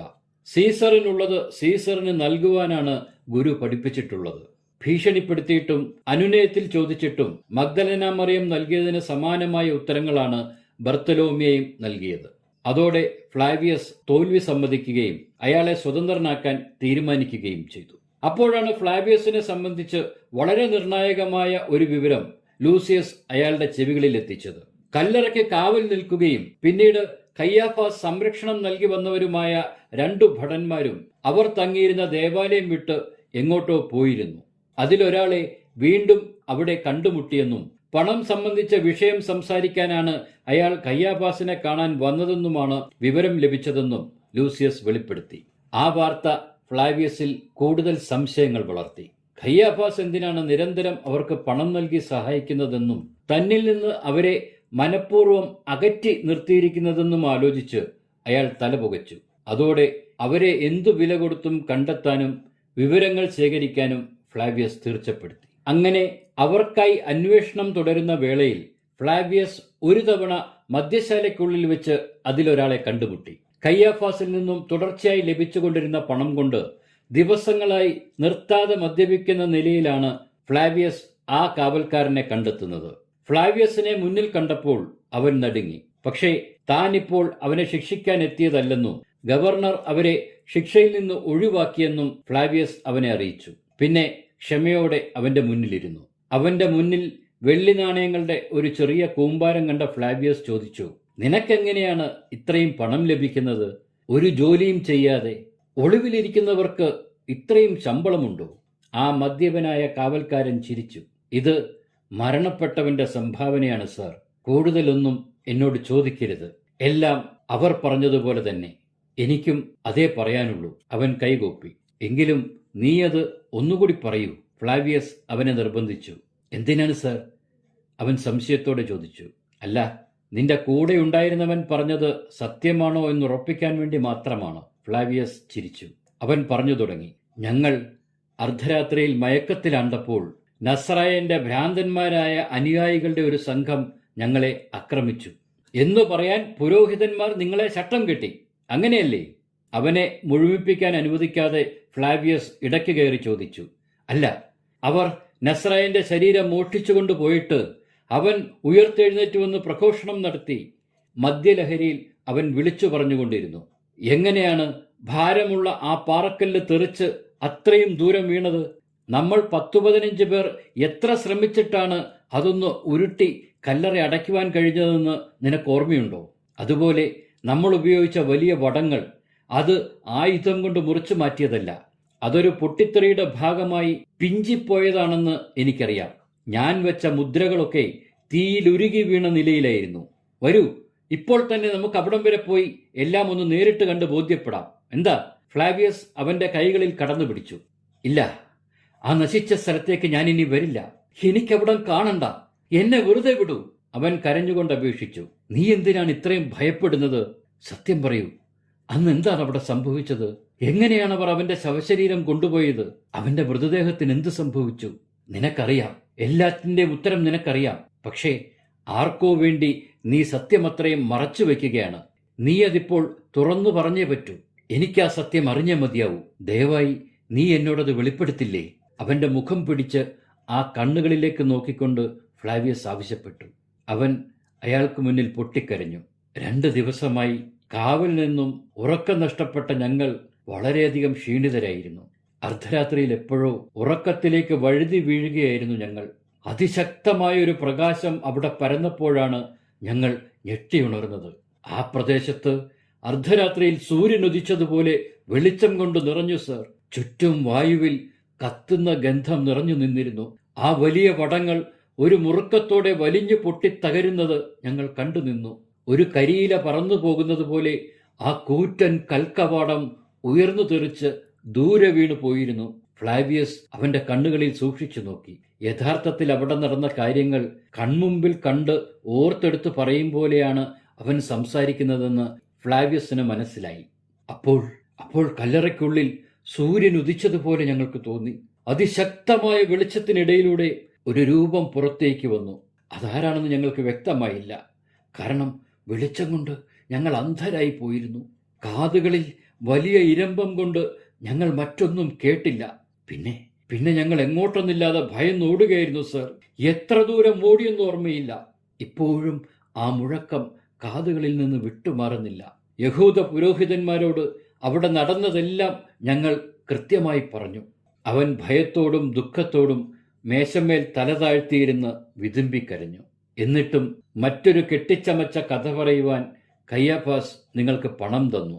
അത്രയും പറഞ്ഞിട്ട് അവനെ വിട്ട് ഫ്ലാവിയസ് മദ്യശാലയ്ക്ക് പുറത്തു കടന്നു. യേശുവിനെ സംസ്കരിച്ച കല്ലറയ്ക്ക് സമീപം ചെന്ന് അല്പനേരം അവിടെ ഇരുന്നിട്ട് വേഗത്തിൽ അയാൾ തിരികെ തന്റെ മുറിയിലെത്തി. അയാളെ ആയിരം ചോദ്യങ്ങൾ പിന്തുടർന്നു. തന്റെ മുന്നിലിരിക്കുന്ന ശവക്കച്ചയിൽ ആ നസ്രായന്റെ മുഖം അയാൾ അടുത്തു കണ്ടു. ഒപ്പം ആ മുൾക്കിരീടത്തിൽ അയാൾ സ്പർശിച്ചു. ചോദ്യം ചെയ്യാൻ വിളിപ്പിച്ചപ്പോൾ അരിമത്യാക്കാരൻ ജോസഫ് കൊണ്ടുവന്നതായിരുന്നു ആ മുൾക്കിരീടം. ജൂതന്മാരുടെ രാജാവെന്ന് വിളിച്ച് ആക്ഷേപിച്ചവർക്ക് ആ രാജാവിന്റെ കിരീടവും സ്വന്തമായിരിക്കട്ടെ എന്നു പറഞ്ഞാണ് ജോസഫ് ഈ മുൾക്കിരീടം മേശപ്പുറത്ത് വെച്ചതെന്ന് അയാൾ ഒരു നിമിഷം ഓർത്തു. അയാളുടെ അന്തരംഗം ഒരു അഗ്നികുണ്ഡം പോലെ കത്തി നീറിക്കൊണ്ടിരുന്നു. അപ്പോഴാണ് ലൂസിയസ് ധൃതിയിൽ അങ്ങോട്ട് ഓടി വന്നത്. അയാൾ നസ്രായന്റെ ശിഷ്യന്മാർ ഒത്തുകൂടിയിരിക്കുന്ന ഇടം കണ്ടെത്തിയെന്ന വാർത്ത അറിയിക്കാനാണ് വന്നത്. വിവരം കേട്ട മാത്രയിൽ ഒരു ചെറിയ സംഘം പട്ടാളക്കാരുമായി പെട്ടെന്ന് തന്നെ ഫ്ലാവിയസും ലൂസിയസും അങ്ങോട്ട് തിരിച്ചു. പല ചെറിയ കൂട്ടങ്ങളായി പിരിഞ്ഞ് അവർ പല വീടുകളും വളഞ്ഞ് പരിശോധിച്ചു തുടങ്ങി. അപ്പോഴാണ് തനിച്ചായ ഫ്ലാവിയസ് അല്പം ഉയരത്തിലുള്ള ഒരു വീട്ടിൽ നിന്നും മഗ്ദലന മറിയം ഒച്ച കേട്ട് തല പുറത്തേക്കിട്ട് നോക്കുന്നത് കണ്ടത്. ഒരു നിമിഷം പോലും വൈകാതെ കൽപ്പടവുകൾ ചാടിക്കടന്ന് ഫ്ലാവിയസ് ആ വീടിന് മുന്നിലെത്തി. പിന്നെ തന്റെ വാളുകൊണ്ട് ആ വീടിന്റെ മരവാതിൽ പതിയെ തള്ളിത്തുറന്നു. അവിടെ ശിഷ്യന്മാരെന്ന് തോന്നിക്കുന്നവരെല്ലാം ഒത്തുകൂടിയിരുന്നു. ഓരോരുത്തരെയായി നോക്കി വരുമ്പോഴാണ് അയാൾ ആ കാഴ്ച കണ്ടത്. അവർക്ക് നടുവിൽ അയാളുടെ കണ്ണുകൾ മിഴിഞ്ഞു. ശ്വാസഗതി കുറഞ്ഞു വന്നു. താൻ എന്താണ് കാണുന്നത്? അത് 2 നാൾ മുമ്പ് തന്റെ മുന്നിൽ ഗോൽഗോഥയിലെ കുരിശിൽ ജീവനറ്റ് കടന്ന അതേ നസ്രായൻ തന്നെയല്ലേ? അയാൾക്ക് സ്വന്തം കണ്ണുകളെ വിശ്വസിക്കാൻ കഴിഞ്ഞില്ല. യാന്ത്രികമായി പിന്നോട്ട് ചുവടുകൾ വെച്ചു മാറിയ ഫ്ലാവിയസ് ആ വീടിനു മുന്നിൽ സ്തംഭിച്ചു നിന്നു. ചിരിച്ചുകൊണ്ട് തന്നെ നോക്കിയ ആ മുഖം ഇതാ തൊട്ടുമുന്നിൽ. അല്പസമയം അതേ നിൽപ്പ് തുടർന്ന ഫ്ലാവിയസ് ലൂസിയസിന്റെ ഉച്ചത്തിലുള്ള വിളി കേട്ടാണ് ചിന്തയിൽ നിന്ന് ഞെട്ടിയുണർന്നത്. എന്തെങ്കിലും കണ്ടെത്തിയോ സർ എന്ന് ലൂസിയസ് താഴെ നിന്നുകൊണ്ട് വിളിച്ചു ചോദിക്കുന്നുണ്ടായിരുന്നു. ഇല്ല, ഒന്നും കണ്ടില്ല. താഴെ തന്നെ നിൽക്കൂ, അല്ലെങ്കിൽ ക്യാമ്പിലേക്ക് മടങ്ങിപ്പോകൂ, യാന്ത്രികമായി അയാൾ പറഞ്ഞു. ലൂസിയസിനൊന്നും മനസ്സിലായില്ല. അയാൾ ഓടി പടവുകൾ കയറി മുകളിലെത്തി. സർ, അവർ ഇവിടെ അടുത്തെവിടെയോ ഉണ്ട്. എനിക്ക് അവരുടെ സാന്നിധ്യം അറിയാൻ കഴിയുന്നുണ്ട് സർ. അത്രയും പറഞ്ഞ് തനിക്കടുത്തേക്ക് വരാനൊരുങ്ങിയ ലൂസിയസിനെ പെട്ടെന്ന് തന്റെ വാളുയർത്തി ഫ്ലാവിയസ് തടഞ്ഞു. തന്റെ മേലുദ്യോഗസ്ഥന്റെ അപ്രതീക്ഷിതമായ ഭാവമാറ്റവും പ്രവൃത്തിയും ലൂസിയസിനെ അമ്പരപ്പിച്ചു. ഒരു ശത്രുവിനെ പോലെയാണ് അയാൾ തന്നോട് പെരുമാറുന്നതെന്ന് ലൂസിയസിന് തോന്നി. എനിക്കിപ്പോൾ നിന്റെ സഹായം ആവശ്യമില്ല, മടങ്ങിപ്പോകൂ. ഫ്ലാവിയസ് ആവശ്യപ്പെട്ടതനുസരിച്ച് സംശയത്തോടെ ഒരു നിമിഷം കൂടി അയാളെ നോക്കി നിന്നിട്ട് ലൂസിയസ് പട്ടാളക്കാരെയും കൂട്ടി മടങ്ങിപ്പോയി. അപ്പോഴും അല്പം മുമ്പ് താൻ കണ്ട കാഴ്ച വിശ്വസിക്കാനാവാതെ ആ നിൽപ്പ് തുടരുകയായിരുന്നു ഫ്ലാവിയസ്. പിന്നോട്ട് വെച്ച കാലുകൾ പതിയെ മുന്നോട്ട് ചലിപ്പിച്ച് അയാൾ വീണ്ടും ആ ചെറിയ ഭവനത്തിന്റെ വാതിൽക്കലെത്തി നിന്നു. അയാൾ തന്റെ വാളിന്മേൽ മുറുകെ പിടിച്ചിരുന്നു. വാതിലിലൂടെ അയാൾ വീണ്ടും ആ കാഴ്ച കണ്ടു. പുഞ്ചിരി തൂകുന്ന മുഖവുമായി ആ നസ്രായേൽ. സ്വാഗതം ഫ്ലാവിയസ്. അയാളെ കണ്ടതും യേശു സ്വാഗതം ചെയ്തു. ജീവിതത്തിൽ ആദ്യമായാണ് ഇത്തരമൊരു സന്ദർഭം തന്റെ മുന്നിൽ. മിഴി അനക്കാനാവാതെ ഫ്ലാവിയസ് യേശുവിനെ നോക്കി നിന്നു. വരൂ, അകത്തേക്ക് വരൂ, ഞങ്ങൾക്കൊപ്പം ചേരൂ, ശാന്തമായ സ്വരത്തിൽ യേശു പറഞ്ഞു. അയാൾ സാവധാനം ആ ചെറിയ മുറിക്കുള്ളിലേക്ക് കടന്നു. യേശുവിന് ചുറ്റും കൂടിയിരുന്നവരിൽ മഗ്ദലന മറിയത്തെയും ബർത്തലോമിയെയും അയാൾക്കറിയാമായിരുന്നു. മറ്റുള്ളവർ ഫ്ലാവിയസിനെ സംശയപൂർവ്വം വീക്ഷിച്ചു. അയാളുടെ കയ്യിലെ വാൾ കണ്ട് അവർ ഭയന്നു. ഇവിടെ ശത്രുക്കളാരുമില്ല ഫ്ലാവിയസ്, വരൂ. യേശു അത് പറഞ്ഞപ്പോഴേക്കും ശിഷ്യന്മാരിൽ ഒരാളായ തോമസ് ഓടിക്കിതച്ച് മുറിയിലേക്കെത്തി. യേശു തോമസിനെ വാത്സല്യത്തോടെ കെട്ടിപ്പിടിച്ച് തന്റെ സമീപം ഇരുത്തി. എന്നോട് ക്ഷമിക്കൂ ഗുരുവേ, തോമസ് കരഞ്ഞുകൊണ്ട് അപേക്ഷിച്ചു. ഞാൻ എന്തിനാണ് നിന്നോട് ക്ഷമിക്കേണ്ടത്? പറയൂ തോമസ്, യേശു ചോദിച്ചു. ഞാൻ അങ്ങയെ വിട്ട് ഓടിപ്പോയവനല്ലേ? തോമസ് വിലപിച്ചുകൊണ്ടിരുന്നു. അപ്പോഴേക്കും ഫ്ലാവിയസിന്റെ കയ്യിൽ നിന്ന് വാൾ ഊർന്നു താഴെ വീണു. അയാൾ യേശുവിന് തൊട്ടു മുന്നിലായി ചുവരിൽ ചാരി നിന്നു. യേശു തന്റെ കൈത്തണ്ടയിലെ മുറിവുകൾ തോമസിന് കാട്ടിക്കൊടുത്തുകൊണ്ടിരുന്നു. തൊട്ടു നോക്കൂ, യേശു തോമസിനോട് പറഞ്ഞു. ഇരുമ്പാണികൾ തറഞ്ഞു കയറിയ മുറിവ് ഫ്ലാവിയസ് വ്യക്തമായി കണ്ടു. അപ്പോഴാണ് യേശു തന്റെ നെഞ്ചിലെ ആഴമേറിയ മുറിവ് കൂടി തോമസിനെ കാട്ടിയത്. ഫ്ലാവിയസ് തളർന്ന് ചുവരിലൂടെ നിരങ്ങി നിലത്തിരുന്നുപോയി. തന്റെ നിർദ്ദേശപ്രകാരമാണ് ഒരു സൈനികൻ ആ മുറിവ് സൃഷ്ടിച്ചതെന്ന് അയാൾ ഓർത്തു. ഇതെങ്ങനെ സാധ്യമാകും? അയാൾ നടുക്കത്തോടെ ചിന്തിച്ചു. പെട്ടെന്ന് അതുവരെ തന്റെ മുന്നിലിരുന്ന നസ്രായൻ അപ്രത്യക്ഷനായി. അതോടെ മുറിക്കുള്ളിലിരുന്നവർ ബഹളം കൂട്ടി. യേശുനാഥൻ എവിടെ? യേശുവേ, അങ്ങ് എവിടെയാണ്? അവർ യേശുവിനെ വിളിച്ചുകൊണ്ടേയിരുന്നു. അദ്ദേഹം മടങ്ങി വരില്ലേ? എല്ലാവരും പ്രധാന ശിഷ്യനായ ശിമയോൻ പത്രോസിന് നേരെ തിരിഞ്ഞുകൊണ്ട് ചോദിച്ചു. ഞാൻ എങ്ങനെ അറിയാനാണ്? ഞാനും നിങ്ങളെപ്പോലെ തന്നെയല്ലേ. പക്ഷേ ഗുരു പറഞ്ഞത് ഒരറിയിപ്പ് കിട്ടുന്നതുവരെ ജെറൂസലേമിൽ തുടരാനല്ലേ? പത്രോസ് ഓർമ്മയിൽ നിന്ന് ചികഞ്ഞെടുത്തതുപോലെ പറഞ്ഞു. എല്ലാവരും ഹതാശയരായി നിൽക്കുമ്പോൾ മഗ്ദലന മറിയമാണ് അത് പറഞ്ഞത്. ഗലീലിയ, നീ എന്താണ് പറഞ്ഞത്? പത്രോസ് ചോദിച്ചു. അതെ, അവിടുന്ന് ഉയർത്തെഴുന്നേറ്റ ദിവസം പാതേരിയിൽ വെച്ച് ഞാൻ ആദ്യമായി കണ്ടപ്പോൾ ഗുരു പറഞ്ഞത് അങ്ങനെയാണ്. എന്റെ സഹോദരങ്ങളോട് പോയി പറയൂ, നമുക്ക് ഗലീലിയയിൽ വെച്ച് വീണ്ടും കാണാമെന്ന്. മറിയം അത്രയും പറഞ്ഞപ്പോൾ അവിടെ കൂടിയിരുന്നവരൊക്കെ വീണ്ടും അത്യുത്സാഹത്തിലായി. പക്ഷേ നമ്മളിപ്പോൾ യേശുവിനെ കണ്ടു കഴിഞ്ഞല്ലോ, സംശയത്തോടെ പത്രോസ് പറഞ്ഞു. ഇല്ല, ഗലീലിയയിൽ ഒരിക്കൽ കൂടി നിങ്ങൾക്ക് ഗുരുവിനെ കാണാൻ കഴിയും, മറിയം ആവർത്തിച്ചു. എല്ലാം കണ്ടും കേട്ടും ഏതോ അത്ഭുത ലോകത്തെന്ന പോലെ ഇരിക്കുകയായിരുന്നു ഫ്ലാവിയസ്. അപ്പോൾ തന്നെ എല്ലാവരും മഗ്ദലന മറിയത്തോട് വിട ചോദിച്ചുകൊണ്ട് മുറി വിട്ട് ധൃതിയിൽ പുറത്തേക്ക് പോയി. ഫ്ലാവിയസ് മാത്രം മറിയത്തിനു മുന്നിലിരുന്നു. അവളുടെ നോട്ടം നേരിടാൻ തനിക്ക് ശക്തിയില്ലെന്ന് അയാൾക്ക് തോന്നി. ഇതിനോടകം ലൂസിയസ് വിവരമറിയിച്ചതിൻ പ്രകാരം ഗവർണർ പീലാത്തോസ് വലിയൊരു സംഘം പട്ടാളക്കാരോടൊപ്പം ലൂസിയസ് അവസാനമായി ഫ്ലാവിയസിനെ കണ്ട സ്ഥലത്തേക്ക് എത്തിക്കൊണ്ടിരുന്നു. അവരെത്തി വാതിൽ തകർത്ത് മുറിക്കുള്ളിൽ കയറുമ്പോൾ അവിടമാകെ ശൂന്യമായിരുന്നു. പട്ടാളക്കാർ മുറി മുഴുവൻ അരിച്ചുപെറുക്കി പരിശോധിച്ചു. ഒടുവിൽ ചുവരിൽ ആണി തറച്ച നിലയിൽ കണ്ട ഒരു കടലാസ് കഷ്ണം പട്ടാളക്കാരൻ പിലാത്തോസിന് കൈമാറി. പിലാത്തോസ് അത് വായിച്ചു. എന്നെ അന്വേഷിക്കരുത്, എന്നെ പിന്തുടരാനോ വേട്ടയാടാനോ മുതിരരുത്, എന്റെ പേരിൽ ഇനി ആരെയും കൊലപ്പെടുത്തരുത്. കൂട്ടിയോജിപ്പിക്കാനാവാത്ത 2 കാര്യങ്ങൾ ഞാൻ ഇതിനോടകം കണ്ടുകഴിഞ്ഞു. ഒരു മറുചോദ്യം പോലും ഉയർത്താതെയുള്ള ഒരു മനുഷ്യന്റെ മരണം, അതേ മനുഷ്യന്റെ മരണാനന്തരമുള്ള ഉയർത്തെഴുന്നേൽപ്പും. സത്യമറിയാൻ ഞാൻ ആ നസ്രായനെ പിന്തുടരുന്നു എന്ന് ഫ്ലാവിയസ്. വായിച്ചു തീർന്നതും ഗവർണർ കോപം കൊണ്ട് വിറച്ചു. എന്റെ വലം കൈയായിരുന്നവൻ എന്റെ ശത്രുവായതെങ്ങനെ? പിലാത്തോസ് സ്വയം ചോദിച്ചു. ഒരുപക്ഷെ അത് സത്യമായിരിക്കും, ലൂസിയസ് പറഞ്ഞു. എങ്കിൽ ആ നസ്രായനെ എനിക്ക് വീണ്ടും കൊല്ലേണ്ടി വരും. പല്ലു ഞെരിച്ച് പറഞ്ഞിട്ട് പിലാത്തോസ് അവിടം വിട്ടുപോയി. ഇതിനോടകം ശിഷ്യന്മാരുടെ സംഘം ഗലീലിയ ലക്ഷ്യമാക്കിയുള്ള യാത്ര ആരംഭിച്ചു കഴിഞ്ഞിരുന്നു.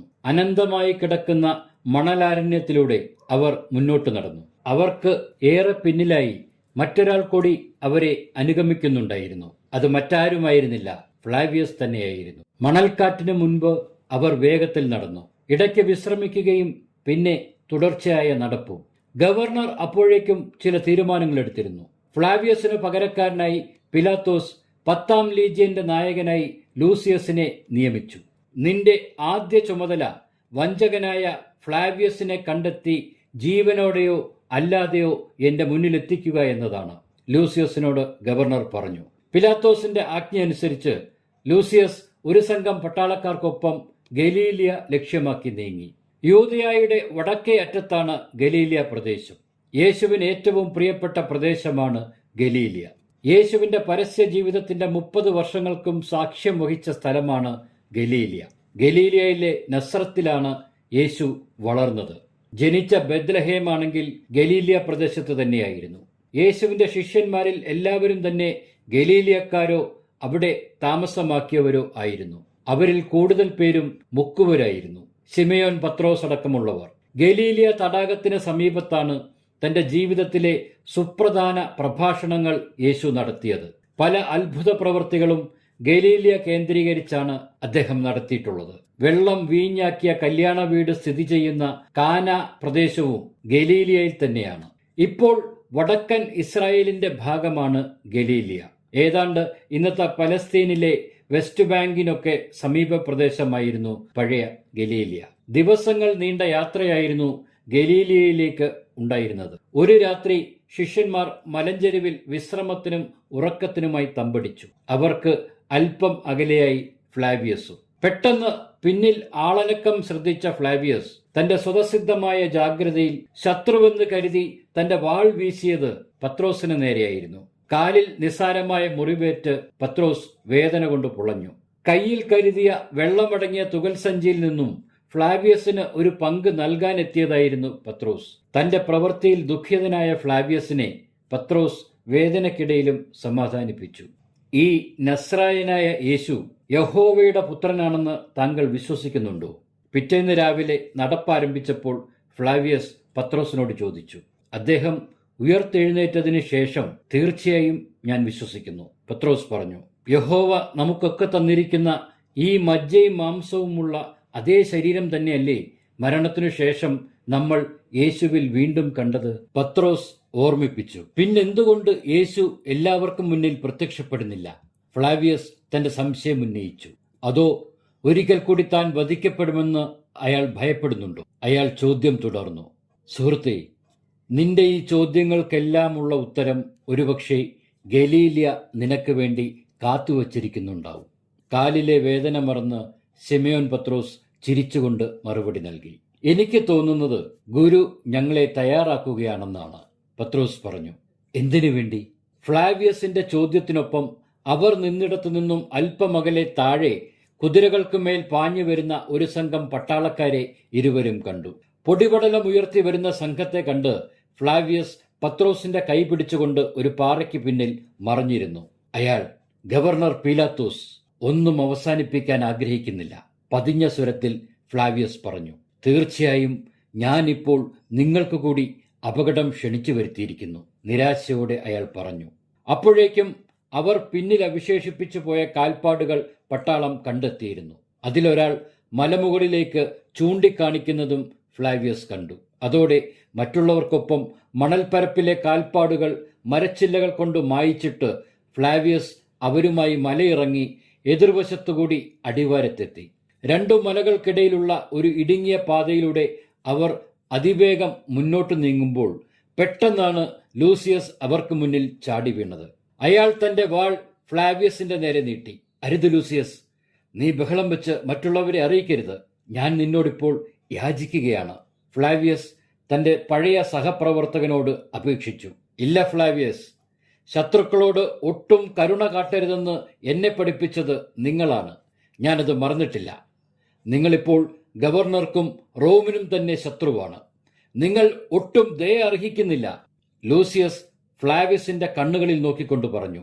ശരിയാണ്, പക്ഷെ സുഹൃത്തെ, ഇവർ സാധുക്കളാണ്, ഇവർ നിരുപദ്രവകാരികളാണ്. അവരെ കൊല്ലാതെ വെറുതെ വിടൂ, അയാൾ അപേക്ഷിച്ചു. ആ നസ്രായൻ എവിടെ? ലൂസിയസ് ചോദിച്ചു. അറിയില്ല, അയാൾ അപ്രത്യക്ഷനായി. ഇവരുടെ ലോകം ഇപ്പോൾ നിന്റെ കൈകളിലാണ്.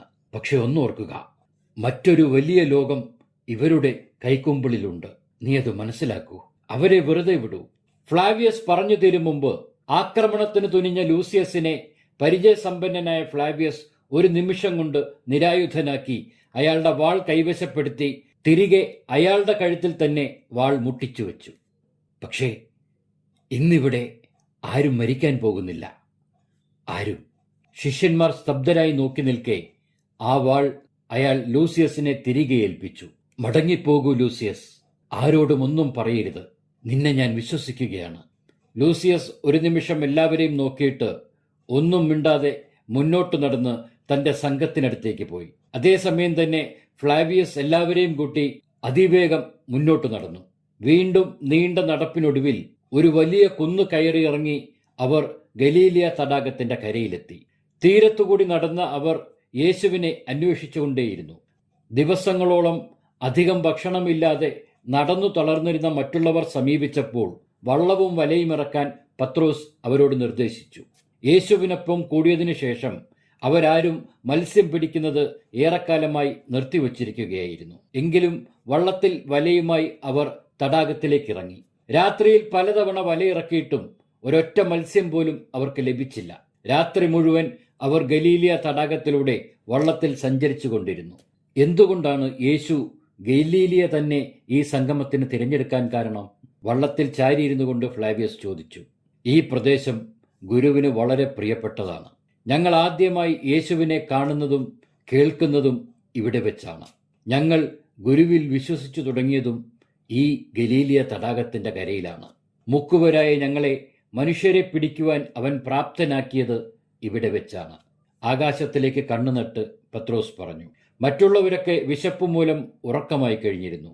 നേരം പുലരുമ്പോഴും അവർ വള്ളത്തിൽ തന്നെ ഇരിക്കുകയായിരുന്നു. അപ്പോഴാണ് അങ്ങ് കരയിലൂടെ നടക്കുന്ന ഒരാൾ രൂപം തന്റെ നടപ്പിനിടയിൽ ഉച്ചത്തിൽ വിളിച്ചു ചോദിച്ചത്.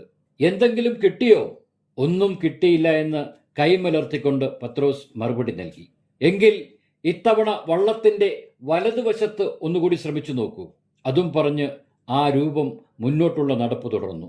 പത്രോസ് അപ്പോൾ തന്നെ ഉറങ്ങിക്കിടന്നവരെയെല്ലാം വിളിച്ചെഴുന്നേൽപ്പിച്ച് വല വീശുവാനുള്ള ശ്രമം തുടങ്ങി.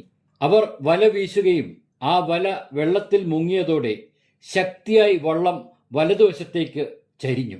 വല വലിച്ച് വള്ളത്തിലേക്ക് അടുപ്പിച്ചപ്പോൾ എല്ലാവരും അമ്പരന്നുപോയി. വല മുഴുവൻ മത്സ്യങ്ങളെ കൊണ്ട് നിറഞ്ഞിരിക്കുന്നു. പത്രോസ് ഒരു നിമിഷം കരയിലൂടെ നടക്കുന്ന ആ രൂപത്തെ നോക്കി. പിന്നെ ഉച്ചത്തിൽ വിളിച്ചു കൂവിക്കൊണ്ട് തീരത്തേക്ക് ചാടിയിറങ്ങി. ഗുരുവേ, നിൽക്കണേ, ഞങ്ങളും വരുന്നു. അപ്പോഴേക്കും മത്സ്യങ്ങളും വലയും വള്ളത്തിലാക്കിയിട്ട് എല്ലാവരും ചാടിയിറങ്ങി പത്രോസിന് പിന്നാലെ ഓടിത്തുടങ്ങിയിരുന്നു. യേശു തന്റെ 2 കൈകളും ഉയർത്തി അവരെ തന്നിലേക്ക് വരുവാനായി ക്ഷണിക്കുന്നത് വള്ളത്തിൽ തനിച്ചായ ഫ്ലാവിയസ് വീണ്ടും നേരിൽ കണ്ടു. എല്ലാവരും നസ്രായന് ചുറ്റും കൂടി സന്തോഷത്തോടെ ആർത്തു വിളിക്കുന്നത് കണ്ട ഫ്ലാവിയസിന്റെ മുഖം അമ്പരപ്പ് മാറി ഇത്തവണ വലിയൊരു യാഥാർത്ഥ്യം അംഗീകരിക്കുന്ന ഭാവത്തിലായി മാറി. തന്റെ ഇതുവരെയുള്ള സംശയങ്ങൾക്കെല്ലാമുള്ള ഉത്തരമാണ് കരയിൽ ജീവനോടെ നിൽക്കുന്നതെന്ന സത്യം അയാൾ തിരിച്ചറിഞ്ഞു. ഇനി തന്റെ ഉള്ളിൽ സംശയങ്ങൾ തരിമ്പും അവശേഷിക്കുന്നില്ലെന്ന് ഫ്ലാവിയസിന് തോന്നി. യഥാർത്ഥ ദൈവപുത്രൻ മിശിഹ ഈ നസ്രായൻ തന്നെയാണ്. അയാളുടെ ശിഷ്യന്മാർക്ക് മാത്രമല്ല, തന്റെ സംശയഗ്രസ്തമായ മനസ്സിനു കൂടിയുള്ളതാണ് ഈ വീണ്ടുമുള്ള കണ്ടുമുട്ടലെന്ന് ഫ്ലാവിയസിന്റെ മനസ്സ് മന്ത്രിച്ചു. അയാൾ വള്ളത്തിൽ നിന്നിറങ്ങി യേശുവിനരികിലേക്ക് നടന്നു. പിന്നെ യേശുവിന് ചുറ്റും വരുന്ന ശിഷ്യന്മാർക്കിടയിൽ ഒരാളായി ഫ്ലാവിയസും ഇരുന്നു. അപ്പോൾ സമീപത്ത് കുറെ പേർ ഒച്ച ഉയർത്തി ആരെയോ ആട്ടി ഓടിക്കുന്നത് എല്ലാവരും കണ്ടു. അതൊരു കുഷ്ഠരോഗിയായിരുന്നു. ആൾക്കാർ കൂട്ടം ചേർന്ന് അയാളെ കല്ലുകളും ചെരുപ്പുകളും എറിഞ്ഞ് ഓടിക്കുകയാണ്. നിസ്സഹായനായ ആ കുഷ്ഠരോഗി താഴെ വീഴുകയും എഴുന്നേറ്റോടാൻ ശ്രമിക്കുകയും ചെയ്യുന്നുണ്ടായിരുന്നു. ജനക്കൂട്ടം വടികൊണ്ട് തല്ലി അയാളെ വീണ്ടും താഴെയിടുന്നത് കണ്ട് യേശു സാവധാനം എഴുന്നേറ്റു. അപ്പോഴേക്കും നേരത്തെ വലയിൽ കുടുങ്ങിയ ഏതാനും മത്സ്യങ്ങളെ ശിഷ്യന്മാർ തീയിൽ പാകപ്പെടുത്തി വച്ചിരുന്നതിൽ ഒരെണ്ണം എടുത്തുകൊണ്ട് യേശു സാവധാനം കുഷ്ഠരോഗിക്ക് നേരെ നടന്നു നീങ്ങി. ബാക്കി എല്ലാവരും യേശുവിനെ പിന്തുടർന്നു. നീട്ടിപ്പിടിച്ച മത്സ്യവുമായി യേശു കുഷ്ഠരോഗിയെ സമീപിക്കുന്നത് കണ്ട് ശിഷ്യന്മാർ ഒരു നിമിഷം നിന്നു. അതെ, ഗുരു ഒരത്ഭുതം കൂടി പ്രവർത്തിക്കാൻ പോവുകയാണെന്ന് തോന്നുന്നു, ബർത്തലോമ്യ എല്ലാവരോടുമായി പറഞ്ഞു. എന്തത്ഭുതം? ഫ്ലാവിയസ് ചോദിച്ചു. ഗുരു ആ കുഷ്ഠരോഗിയെ സുഖപ്പെടുത്താൻ പോവുകയാണ്, ദൃഷ്ടി മാറ്റാതെ ബർത്തലോമ്യ ഉത്തരം നൽകി. ഫ്ലാവിയസ് നോക്കി നിൽക്കുമ്പോൾ യേശു കുഷ്ഠരോഗിക്ക് മുന്നിൽ മുട്ടുകുത്തി ഇരുന്നിട്ട് തന്റെ കയ്യിലിരുന്ന പൊരിച്ച മത്സ്യം അയാൾക്ക് നൽകി. താഴെ വീണുകിടന്ന കുഷ്ഠരോഗി തന്റെ മുന്നിലിരിക്കുന്ന ആളെ അമ്പരപ്പോടും ദൈന്യതയോടും കൂടി നോക്കി. പക്ഷേ ഇന്ന് വരെ ആരും ഇതുപോലെ എന്റെ അടുത്തേക്ക് വന്നിട്ടില്ല, അയാൾ വിലപിച്ചു. എങ്ങനെയാണ് നിങ്ങളുടെ ഗുരു അത്ഭുതം പ്രവർത്തിക്കുക? ഫ്ലാവിയസ് വർദ്ധിച്ച ആകാംക്ഷയോടെ പത്രോസിനോട് ചോദിച്ചു. താങ്കൾ കണ്ണുകൾ കൊണ്ട് നേരിട്ട് കാണൂ, ഞങ്ങളിതൊക്കെ ഒരുപാട് തവണ കണ്ടവരാണ്, പത്രോസ് മറുപടി നൽകി. ഫ്ലാവിയസ് കണ്ണെടുക്കാതെ നോക്കി നിൽക്കെ യേശു കുഷ്ഠരോഗിയെ എഴുന്നേൽപ്പിച്ചിരുത്തി അയാളുടെ പുതപ്പ് ശരിയായി ധരിപ്പിച്ചു. പിന്നെ അയാളുടെ മുഖത്ത് തഴുകി തന്നിലേക്ക് അടുപ്പിച്ചിട്ട് കുഷ്ഠരോഗിയുടെ ശിരസിൽ അമർത്തി ചുംബിച്ചു. നിഷ്കളങ്കനായ ഒരു കുഞ്ഞിനെ സ്വന്തം മാതാവ് നെഞ്ചോട് ചേർക്കും പോലെ യേശു അയാളെ ചേർത്ത് പിടിച്ചു. പിന്നെ കുഷ്ഠരോഗിയെ പിടിച്ചുയർത്തി എഴുന്നേൽപ്പിച്ചിട്ട് ആ കണ്ണുകളിലേക്ക് സൂക്ഷിച്ചു നോക്കിയിട്ട് ചോദിച്ചു, നിനക്ക് വിശ്വാസമുണ്ടോ കുഞ്ഞെ? അയാൾ തലയാട്ടി. എങ്കിൽ നീ സുഖപ്പെട്ടിരിക്കുന്നു, സന്തോഷത്തോടെ പോവുക. അത്രയും പറഞ്ഞ് അയാളെ വിട്ട് യേശു തിരികെ ശിഷ്യന്മാർക്കടുത്തേക്ക് നടന്നു വന്നു. ഫ്ലാവിയസ് സ്തബ്ധനായി നിന്നുപോയി. ആ കുഷ്ഠരോഗി സൗഖ്യപ്പെട്ടിരിക്കുന്നത് അയാൾ തന്റെ കണ്ണുകൾ കൊണ്ട് നേരിട്ട് കണ്ടിരിക്കുന്നു. അയാളുടെ മനസ്സ് ശൂന്യമായിരുന്നു. താൻ പരിവർത്തനം ചെയ്യപ്പെടുകയാണെന്ന് അയാൾക്ക് മനസ്സിലായി. തന്റെ വിശ്വാസങ്ങൾക്കുമേൽ യേശു എന്ന നസ്രായൻ വളർന്നു കയറുന്നത് അയാൾ അറിഞ്ഞു. എണ്ണിയാലൊടുങ്ങാത്ത റോമൻ ദൈവങ്ങളിൽ നിന്നും ഒരു സത്യദൈവത്തിന്റെ ഏകമായ വെളിച്ചത്തിലേക്ക് താൻ നടന്നെടുക്കുകയാണെന്ന് ഫ്ലാവിയസിന് മനസ്സിലായി. എല്ലാവരും തടാകത്തിനരികിലെ വലിയൊരു കുന്നിൻ മുകളിൽ ഒത്തുകൂടി. അന്ന് രാത്രി കുന്നിൻ മുകളിൽ എല്ലാവരും ഉറങ്ങുകയായിരുന്നു. ഉറക്കം വരാതെ കണ്ണു തുറന്ന ഫ്ലാവിയസ് ഏകനായി തടാകത്തിലേക്ക് നോക്കിയിരിക്കുന്ന യേശുവിനെ കണ്ട് അങ്ങോട്ടേക്ക് നടന്നു ചെന്നു. പിന്നെ അദ്ദേഹത്തിന്റെ അടുത്തിരുന്നു. ഒരു നിമിഷം യേശുവിന്റെ കണ്ണുകളിലേക്ക് നോക്കിയിട്ട് പതിഞ്ഞ സ്വരത്തിൽ അയാൾ പറഞ്ഞു, എനിക്കെന്തു പറയണമെന്ന് നിശ്ചയമില്ല.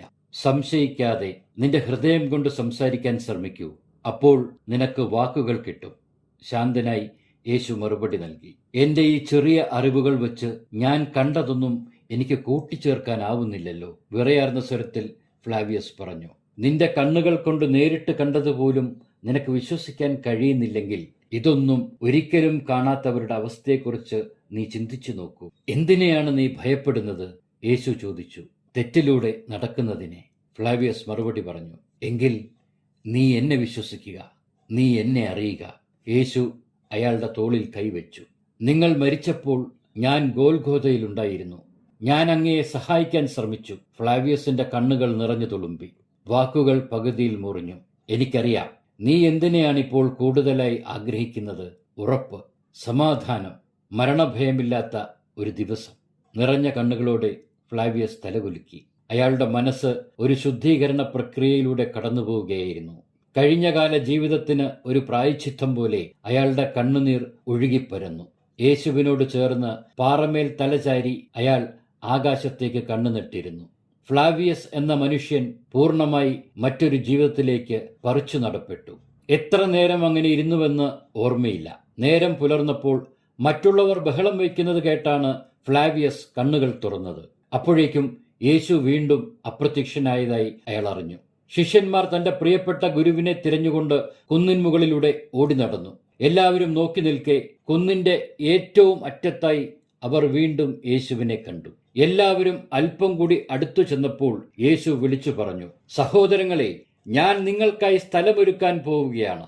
പോകൂ, ഈ ലോകത്തിന്റെ എല്ലാ ദിക്കിലും പോയി സുവിശേഷം പ്രസംഗിക്കൂ. ഞാൻ നിങ്ങളെ പഠിപ്പിച്ചതുപോലെ മറ്റുള്ളവർക്കായി നിങ്ങൾ ചെയ്യുക. എല്ലാ നാടുകളിലും നിങ്ങളുടെ വാക്കുകൾ പടരട്ടെ. നിങ്ങൾ ജെറൂസലേമിൽ എന്റെ നേർസാക്ഷ്യങ്ങളായിരിക്കും. യൂദയായിലെ സകലയിടങ്ങളിലും സമരിയായിലും പിന്നെ ഭൂമിയുടെ അവസാനം വരെ. അത്രയും പറഞ്ഞിട്ട് യേശു തിരിഞ്ഞു മുന്നോട്ട് നടന്നു. എല്ലാവരും നിശ്ചലരായി നോക്കി നിൽക്കെ വലിയൊരു പ്രകാശം കുന്നിന്റെ മുകളിലാകെ പരന്നു. കണ്ണഞ്ചിപ്പിക്കുന്ന ആ പ്രകാശ വലയത്തിനുള്ളിലേക്ക് യേശു നടന്നു കയറി മറഞ്ഞു.